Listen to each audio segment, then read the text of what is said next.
ওখানে এই পুরো প্রক্রিয়ার মধ্যে একটা কোনো সমন্বয়ক বা প্রথম সারির একজন বেসরকারি বিশ্ববিদ্যালয়ের নেতৃত্ব দিয়েছে এরকম একটা ছেলে কোনোভাবে ক্ষতিগ্রস্ত হয় নাই।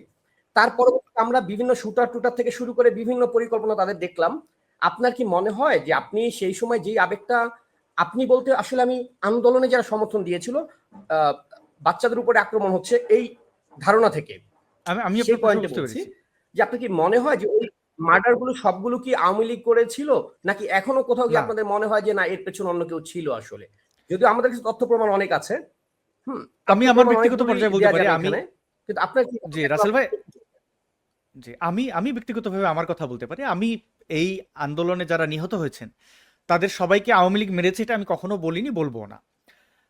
আবু সাইদের আহ, রাজনৈতিক দর্শন কি, সে হারুন ইজারের শিষ্য। আমি এটা বোধহয় অনলাইনে বোধহয় সবার আগে আমি এটা তুলে ধরেছিলাম, তখন আমাকে নিয়ে অনেকে ট্রল করেছেন যে একজন মানুষ মারা গেল আপনি তার যে রাজনৈতিক পরিচয়, সে যে জামাত শিবির এটা তুলে আনছেন।